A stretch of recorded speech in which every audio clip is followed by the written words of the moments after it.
Before I start this tutorial, I wanted to show that I'm going to use a lot of channel referencing. So what I wanted to show is that, let's say, show it in action. So right here, let's say I want to uniformly scale these 4 cubes.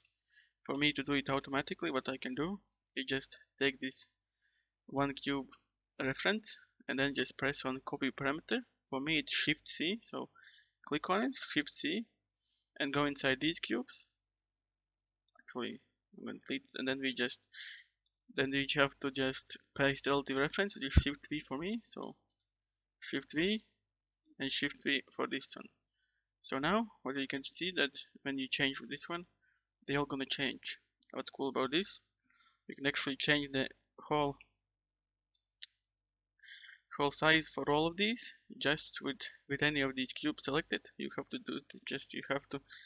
For me it's toggle expression. If you hold Control Shift and Alt, you can change the key parameters. The hotkey for me it's Alt Q. So let's take a look. So basically, when there's any green bar, you can see it's channel reference, but you want to change the actual number from this one. You just click on it and press Alt Q. Q, it goes back to the slider of this one, and you can change all of them from the node that you actually copied into it. So I wanted to make this video how to model this kind of case fan procedurally, so you can change the details whenever you want.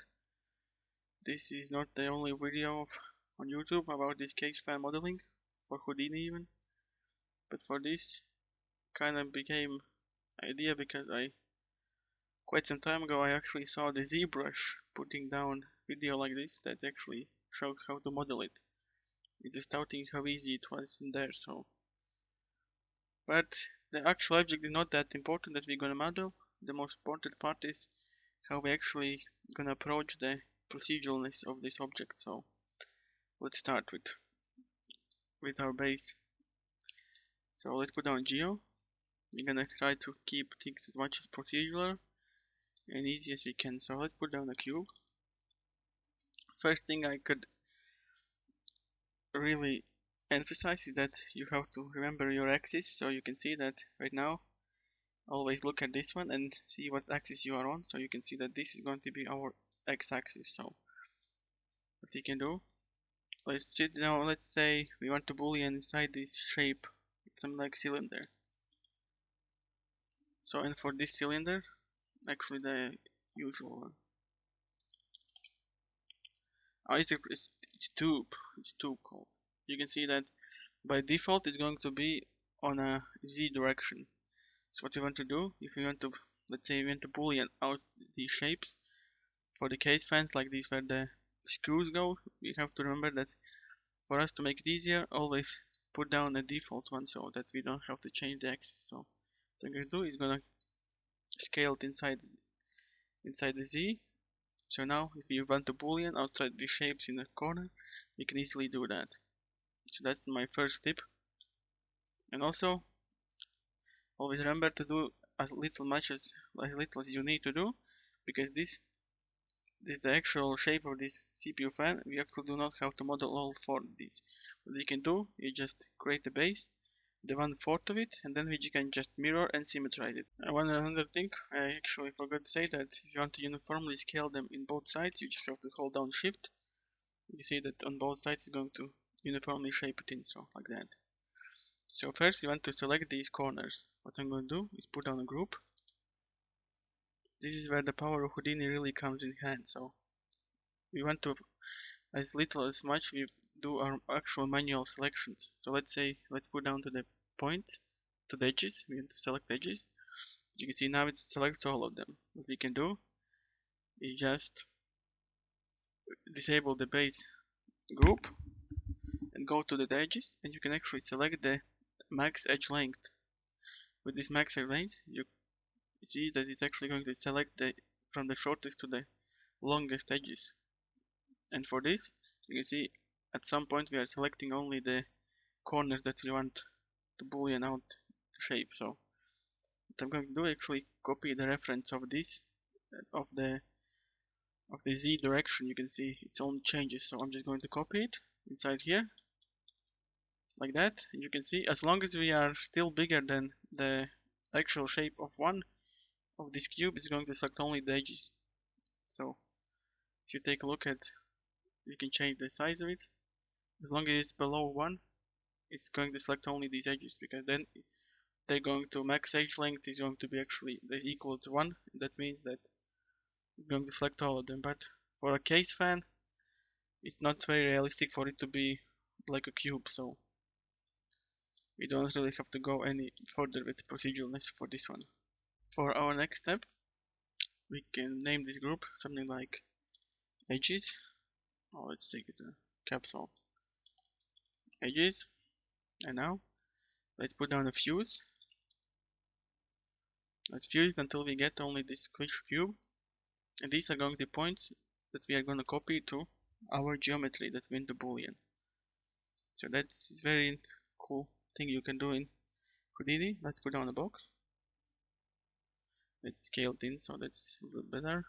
Now put down a copy to point, and then just put down the points that you want to copy to. So with this squished cube in a second, and the first one here, as you can see, how copied this cube into the boxes.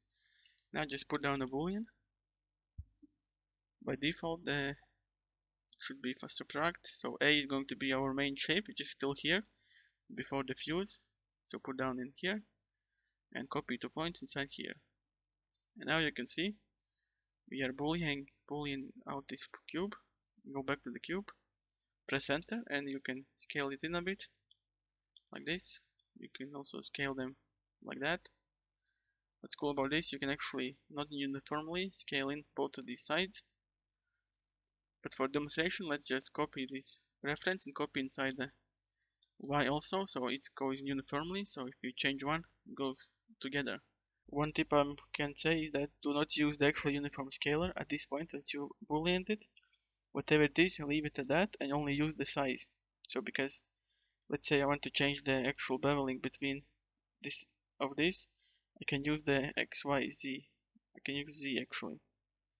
If I use the uniform scaler, it's actually going to screw everything up, because right now you can see it's actually going inside smaller, and we have to then change all of these values. So just change it to whatever it was in here, that you just don't touch it, and just use these, because right now what we can do, put down the bevel,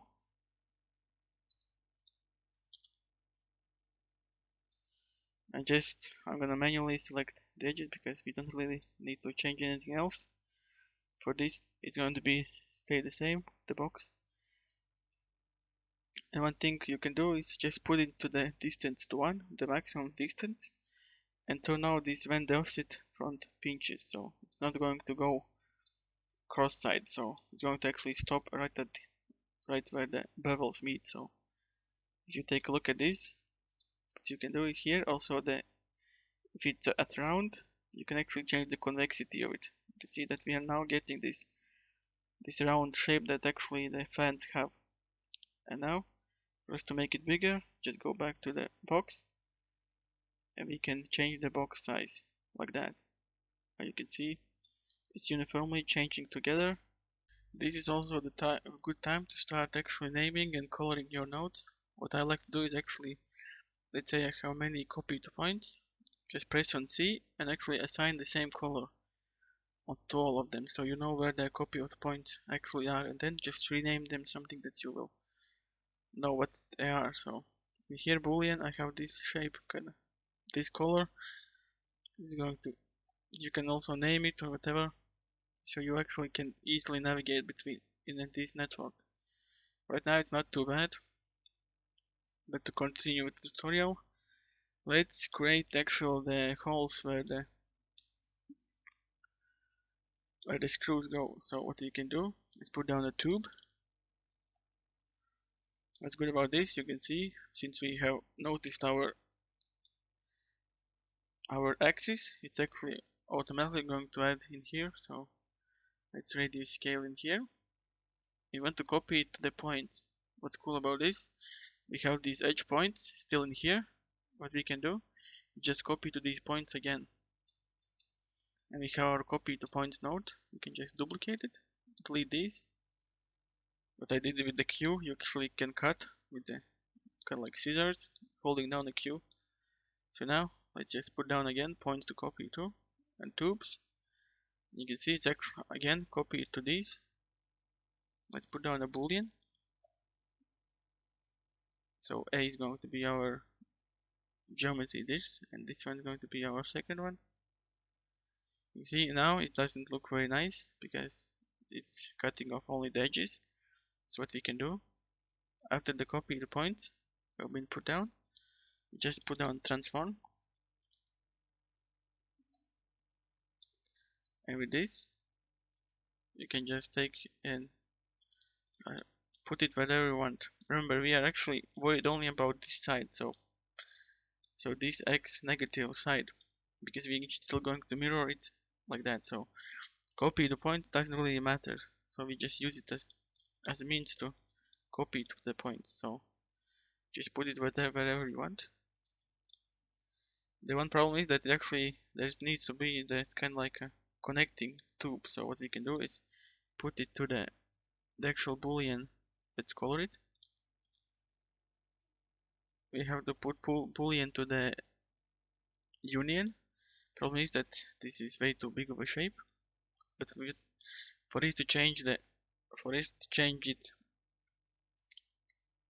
procedurally, what we can do is actually take the whole length of the thickness of this cube, which is at the very top of our box, which is the Z. So just copy the reference, go back to the tube, and you can see that not radius scale, but it's going to be height. So we just copy height.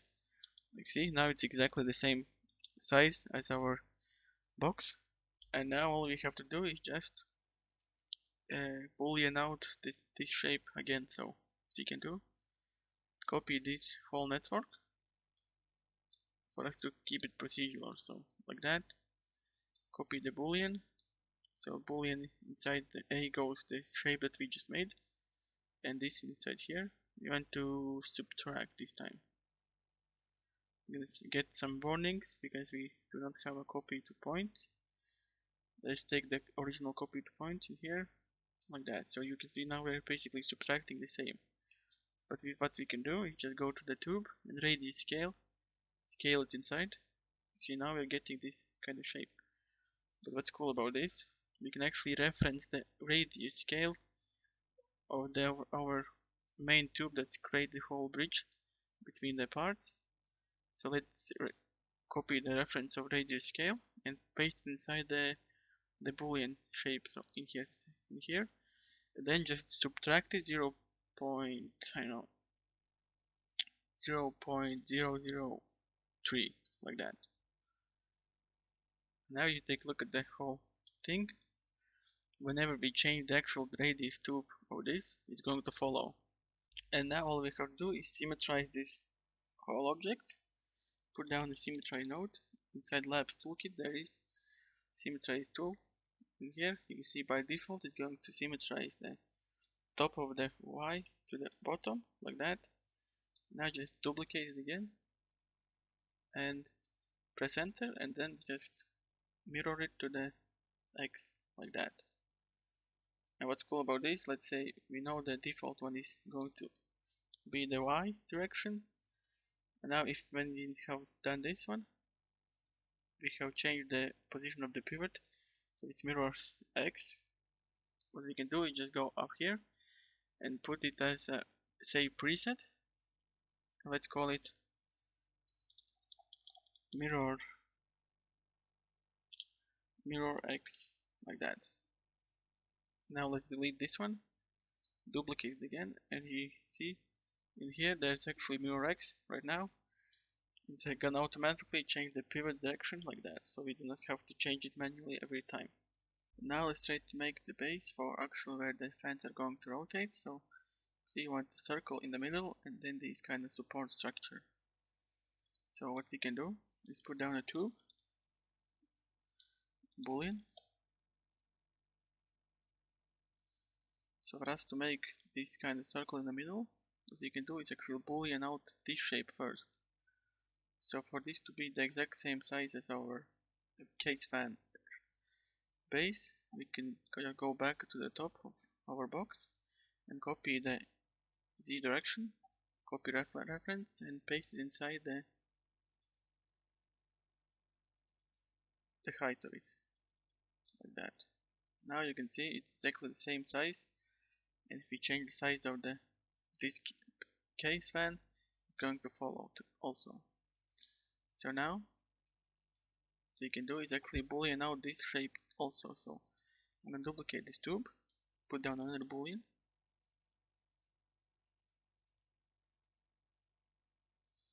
so we are booleaning out another shape like that. So I'm going to use this slider radius scale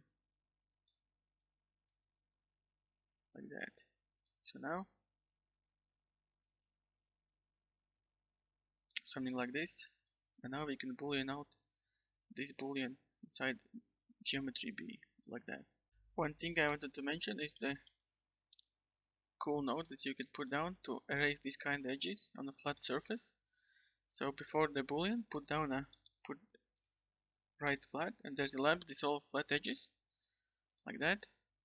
You can see it's going to dissolve all the flat edges. You can see that it's going to delete them. Basically, we're going to a minimum amount to sustain the shape that we have, which is very handy. So put down that. So our boolean, we have only one big polygon to select, not 4 of them, because with 4 there's actually more of a hassle. So just put down that. Now what we want to do is get only this selection procedurally, so we can extrude only these edges and not think about these two. What you can do is put down a group by range, but first of all we want to select only this shape inside. What you can do is put down a connectivity, and connectivity is going to look at what primitives are connected together, and we know that this is connected together and this shape. So what you can do,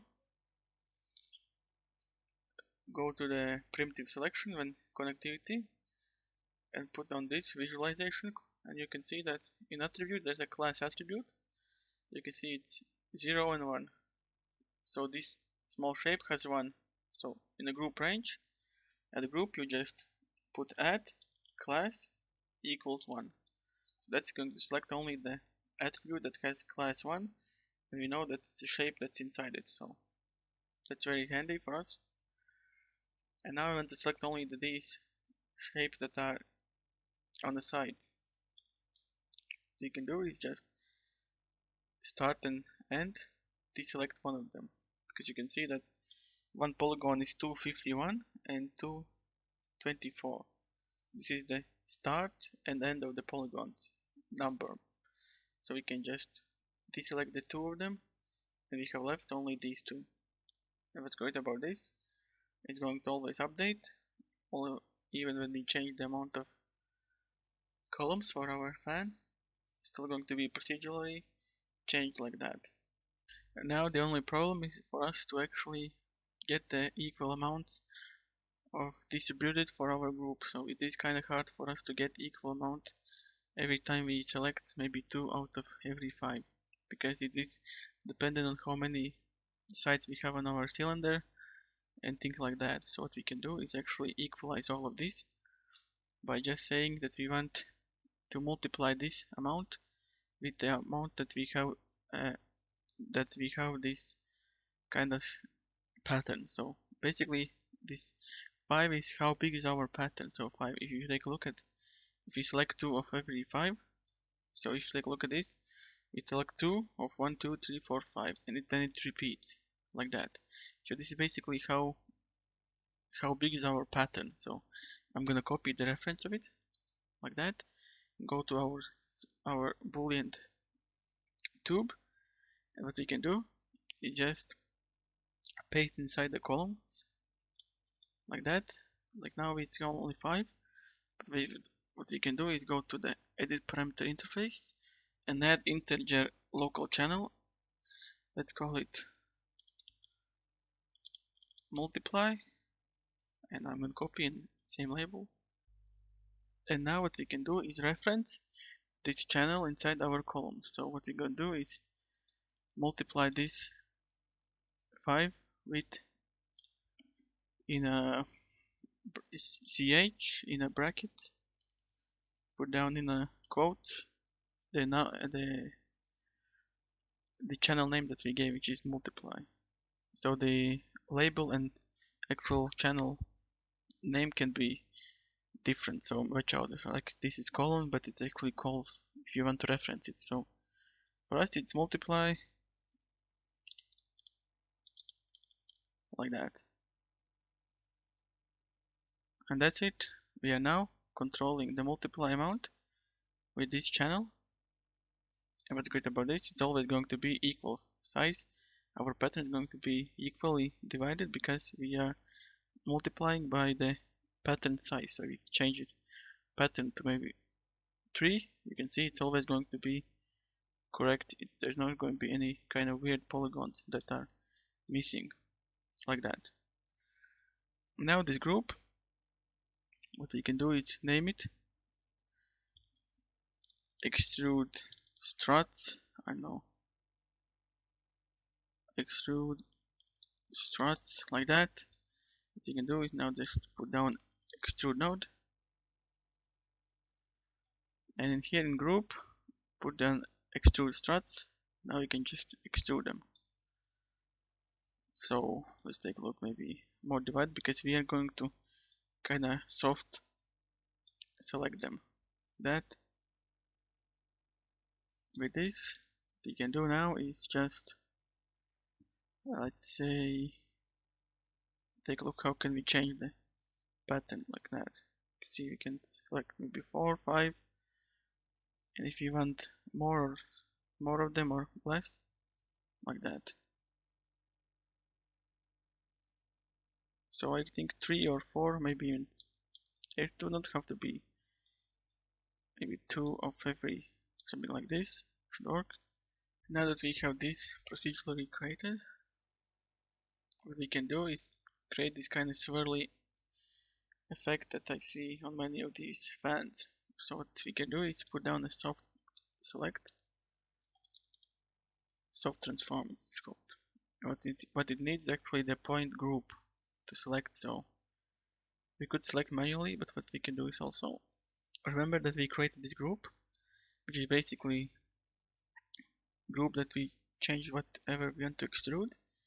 What we can do is actually put down a group promote, and we can just take this group that we just made, keep the original group, change it to the points, and this we're gonna call soft transform, like that. And now in soft transform we can take this soft transform group, and we can see that when we rotate it around, you can see we get this swirly effect like that. You can change the radius of it, like that. There's a soft types, play around with these. I don't really know what else there's some other options, but for us basically just make whatever looks the best. Now let's create actual fans. What I'm going to do is go outside to the object level, create new geometry node. So our fence is going to be inside this node, so let's go inside our new node. If our frame disappears, you can go up here and say show all objects. So for our actual fence, what I'm going to do is actually going to press D, go to the background, and load up image of actual fence. So we know around what kind of shape you want for them. And press on autoplace image, so it doesn't move around. No, deselect, so it doesn't move around like that. So right now you can see what kind of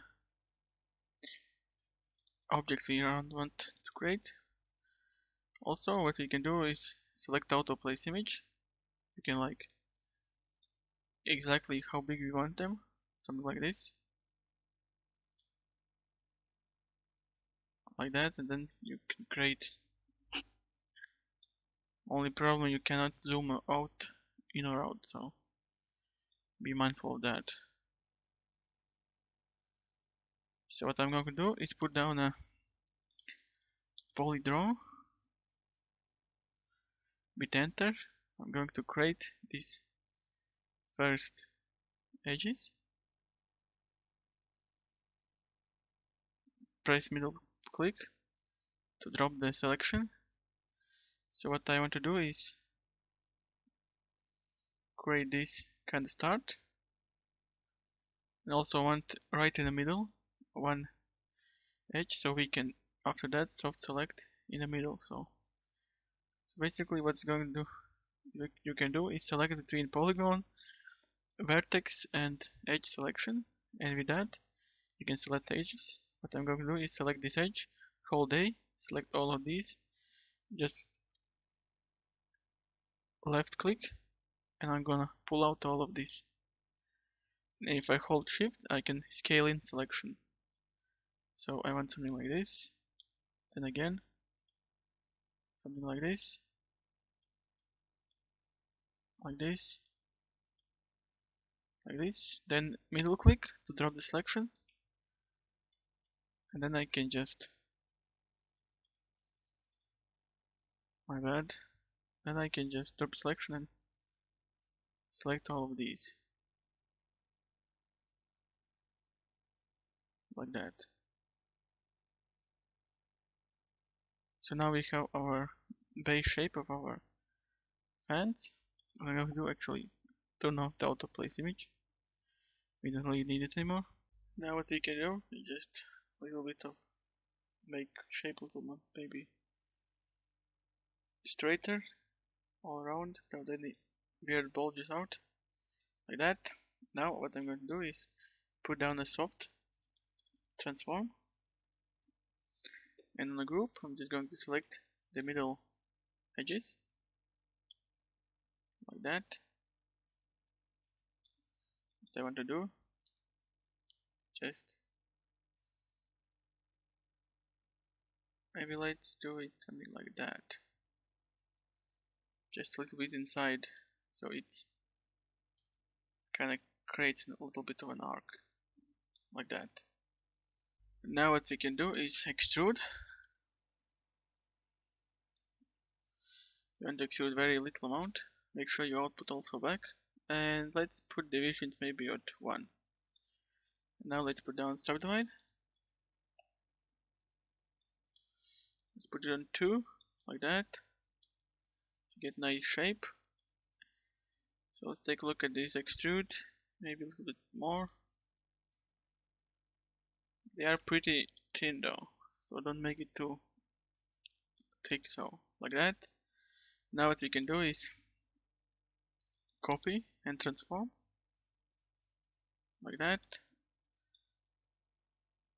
So for the fan that I have, I can count 7 of these. So, and for us to make it exactly 360 degrees, what we can do is copy this parameter, paste it inside here, and then all we have to do is just divide it 360 by that number, like that. So now we are always getting the exactly 360 divided on equally for all of these. Look at that, we have our fans.